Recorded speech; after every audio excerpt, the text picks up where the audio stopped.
And if you calculate it out, you'd find that cooking a chicken requires a minimum of approximately 135,000 slaps, and that over the course of the 6 to 8 hour process... Oof. I hope he's not eating that. I mean, I gotta be honest, that looks worse than Jack's chicken. That's bad. Chef Brian Tsao here, not your typical chef, and Happy New Year, everybody. With the new year, I'm gonna be reacting to a whole new channel that you guys requested, and today it's for Louis Weiss. I cooked a chicken by slapping it. Before I go on with today's episode, I do want to give a shout out to my new sous chef level patrons, Louis Felipe, Mike Smith, Tom Hubbard, Damian Cutler, and Hannah. Guys, thank you so much for your support. You, along with all the patrons, really do make a difference on this channel. And remember, by becoming a patron, you get to take advantage of some awesome perks like early access to new episodes, but more importantly, patron exclusive content. The chicken you see here is the only one on Earth ever cooked by the power of slaps. And as funny as that might sound, the engineering required to pull this off was no joke. A couple months back, I posted a video investigating a question as old as time. How many slaps would it take to cook a chicken? The results were incredibly... Who's asking that? That's so weird. Like, how did he come up with the concept to this video to begin with? I do know that when you slap something or spank something, the area warms up, but who was like, I wonder how many slaps it would take to cook a chicken? The chicken's temperature by as much as 16 degrees C above ambient. Wow. With the original rig destroyed by our testing, we were back at square one, but boy did I have a lot of suggestions on where to go from here. My comments and my Discord were both flooded with ideas. Some of them pretty good, and yeah, a lot of them were really bad. Multiple slappers, chicken-sized plate armor, a rig-sized vacuum chamber. All these suggestions addressed important issues with the original design, but each only really addressed one at a time. I needed all three: faster slap rate, more impact control, and minimal heat loss from the chicken. I gotta tell you, I'm already liking this channel a lot. And I think this video got several millions of views. So obviously there are a lot of people out there who like this guy and his channel. But I mean, you know, clearly the guy's being super scientific about it. Let's keep watching. The original meat beater also had a fundamental problem, in that there was no way whatsoever to control the power of a slap without also adjusting the speed. This is a real issue because it means that as we go faster, we're forced to hit the chicken harder and harder, thereby accelerating its pulpification. What we need is a rig that can slap really, really fast without hitting the chicken all that hard, which means making a paddle that allows for adjustable slap depth. And yes, that's the technical term. This is so crazy. The other big issue with the original design was that the chicken was constantly losing heat to the environment, and this was where Joel's experience really came in handy. Yeah, that makes a lot of sense because, you know, if you cook a chicken inside something like an oven, you know, the oven is designed to insulate the heat. Even your cooking pot, you know, with a lid on it, the better quality pot it is, generally the thicker or heavier or better gauge metal it's going to be made from, so it'll insulate heat better. So as you're cooking, the heat is not also dissipating at a rate where you can't actually cook the product efficiently, right? This guy's really got his shit thought through. This is amazing. Joel suggested ultra-thin aerogel insulation, which would minimize heat loss from the chicken without greatly dampening the force of the slapper's impact. The genius of this design is that it basically acts like a one-way energy filter, where the kinetic energy from the slap is still transferred to the chicken, but once it's converted into heat, it has no way to escape. I also made sure that this time I measured the temperature in degrees Celsius, since as many pointed out in the comments, that's the scale used for real science, which, I mean, this definitely is. Yeah. True. It's only us Americans who, I believe in the UK, you guys use imperial as well, right? But it's only us, you know, we're the only two still using imperial while the rest of the world uses metric, which is far more precise than imperial measuring systems. The internal wireless thermometer and digital slap counter made our progress far easier to track. That's so amazing. And we're off. Yes, we have an increase in temperature, 9 degrees C. Let's go. In terms of chicken integrity, this chicken's looking pretty good. We're up another degree Celsius. Let's go. The goal of this first attempt was just to figure out what still needed to be improved on the slapper, and the Meat Beater 9001 ran smoothly for the most part, requiring only a few pit stops to check on wear or manage heat dissipation. This is like the food version of BattleBots. You guys know that show on Sci-Fi where, you know, these nerdy dudes from schools or universities would build their own BattleBots and duke it out. And now, 30 at 69 towards 20 left. I didn't expect to cook the chicken on the very first try, but as the temperature kept creeping upwards, it started looking like a very real possibility. 100K! But something still felt off. The bag is punctured now. It's like damaged to the point where it lost its vacuum seal, so maybe it's not trapping the heat as well. Oh, shit. I have no idea what the just happened. We're gonna check the temperature of this chicken. Oh. Oh, that's f***ing nasty. What in the f***'s name have we created? It is really hot, I have to tell you. 47, 45.8. Yeah, it's not close. Like... It said 118 Fahrenheit. You know, it needs to be at 165 to be safe to eat. 48 degrees was still 9 or 10 degrees short of a reasonable pasteurization temperature for chicken. I can't nibble this. That's accepting defeat, and I don't accept defeat. But wait, 9 or 10 degrees? That only puts us at around 57 C, or 135 degrees Fahrenheit, and everybody knows that a fully cooked chicken needs to register at least 165 degrees in order to be cooked. But the thing is, that's just not actually true. Very good point, actually. Man, this guy really did his research. So he actually mentioned this keyword, pasteurization, which there's many ways to kill bacteria and viruses when it comes to food. Either it's held at a high temperature that's on the lower side, so to speak, for a sustained period of time. That will kill off bacteria. Or you hit a very high temperature very quickly, like 165 degrees, to immediately kill something like salmonella. And if he's using a source like Adam Ragusa, that dude is so well researched, shamefully I should say, better researched than someone like myself. Don't forget, I'm also working in a very specific environment for food production, whereas, these dudes can really research the science and kind of explore every scenario, as opposed to someone like myself. Like, I don't have 4 hours to pasteurize a piece of chicken or sustain a piece of chicken at 4 hours, because by then dinner service will be over. Our meat is to kill whatever bacteria it contains, which in the case of chicken, generally Campylobacter or Salmonella. 165 is the temperature at which chicken is instantly pasteurized. Yeah. But dig a little deeper and you'll learn that maintaining a lower temperature for a longer period of time can have the same pasteurizing effect. By maintaining a temperature between 55 to 60 C for an extended period of time. There is a caveat to this though, because if you don't want to keep your, particularly chicken, but you generally, let's just simplify this, all right? I know I tend to simplify, but I only have so much time on these videos. You generally don't want to keep your food between 40 and 140 degrees. That is what the health department, at least here in New York City, calls the danger zone. That is where bacteria rapidly multiplies, right? That's like the perfect temperature at where the conditions are right for them to multiply. So if the health department comes and probe something with their thermometer and it's between that temperature zone, you have an X amount of time. So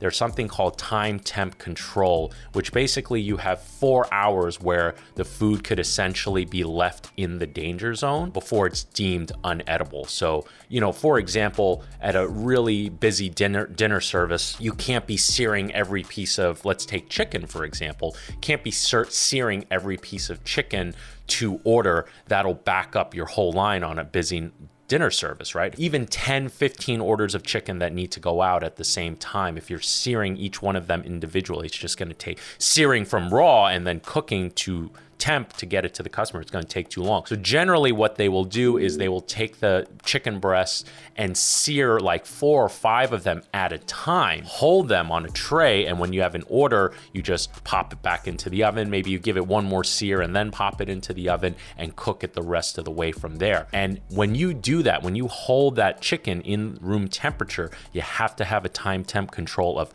when that item was put there, what temperature it was at, and then at what time 4 hours later it should be discarded. And generally, if you have go to a reputable restaurant, you will never have an issue of food going off or being held too far past the danger zone, because they're going to use it up. Hopefully that chicken doesn't sit there more than like 10-15 minutes anyway. To take this all the way, the rig would need some upgrades. So in collaboration with my crack team of Discord engineers, we implemented some critical adjustments for the rig. To prevent the drive bolt from snapping, we upgraded to a 3/8" hardened steel bolt. I also observed a lot of heat building up in the motor during the test, so we swapped out our low CFM PC fan for a bona fide blowimatron and used bags of snow to hopefully achieve sub-ambient cooling through the case. Holy crap. All right, that looks pretty solid to me. Dude. Everything appears to be go. The second test was off to a great start. The motor was much cooler than before, and overall, everything was running far more smoothly. Me, come on. The replacement Variac I ordered was rated for 30 amps, 10 more than the previous one. I'm not sure what a Variac is. Someone in the comments, please let me know. Speaking of comments, while you're making a comment, some like crazy number, like 90% of you aren't subscribed, and I am trying to hit 100K subscribers, and when I hit 100K subscribers, I plan to react to my episode of Beat Bobby Flay on Food Network. So if you want to see that, make sure you subscribe and also leave a comment, would be greatly appreciated. I knew that the imprecise drive slot meant that we were running this rig on borrowed time. It wasn't a question of if it'd break, but when. Holy crap. Well, there's your problem. F in the chat, I know. You know, this is really cool because, I mean, it's nothing like what I do, but seeing him go through all these phases of testing and trying to make this thing work and things breaking down, I mean, it's very much like researching a whole new dish. Not quite to this extent, admittedly. The feeling of you've taken all this time to prep this dish and when you finally taste it, it tastes like shit, kind of that's what this reminds me of. It's so heartbreaking and you're like, all right, let's go at it again and let's try it again. And I can really relate to all the work that you put into it. And when you finally get it to work, that is the most amazing feeling ever. You know, when you make that dish and you're like, yes, like all that work I put into it, this is what this dish is meant to be. All right, let's see how we've done. It's still a little rare, not cooked. All right, it's like 2:50 a.m. I'm roasted. Guys, I'm not gonna eat it. I'm too tired, I won't enjoy it. And just as those arms broke, so did I. I wanted more than anything to eat a meal cooked by the power of slaps, and I was gonna do it, no matter the cost. I built a new slapper arm reinforced with steel plates on the sides of the drive slot, and took Peter's suggestion to link the motors together with a belt to double the power output. I'm gonna go to this much effort to cook something with slaps. It might as well be something that I feel comfortable actually eating. So before taking one last stab at cooking a chicken, I decided to try to make myself a fine steak dinner. Yeah. Currently, the steak is at 40 degrees C. We still need to get it all the way up to 60. Since we'd already proven we can get meat to well over 40 degrees using a slapper, I took the liberty of using a sous vide bath to get it up to that initial 40-degree temperature. Okay. The steak was actually going really well. Sous videing it and slapping it the rest of the way, you're not gonna quite get the sear or the Maillard reaction or the caramelization, you know, however you want to describe, basically a crust. You're not gonna have that wonderful deep flavor of a seared steak that, you know, you get when you crust it up. But hey, you know, if that's dinner for him and he's happy with it, I'm happy for him. Somewhere around 48 to 50 degrees C, we kind of met a plateau. I've completely lost confidence in this bag, so we're gonna switch bags. But sooner rather than later, it started increasing again, and we were back to the races. My goal was to have a medium rare steak, and so 60 degrees C was the temperature that I decided to target. Yo! 60 degrees! 60 degrees! We got to 60 freaking degrees! I mean, all right, let's eat it. All right, hold up. We have some juice. That does not look good, though. Out. Yo, it looks cooked in there. Holy sh! No way! Yo! That is a steak, dude! Wait, whoa. I'm not even playing this up for the camera. Look at this thing. I mean, I'm happy he's happy.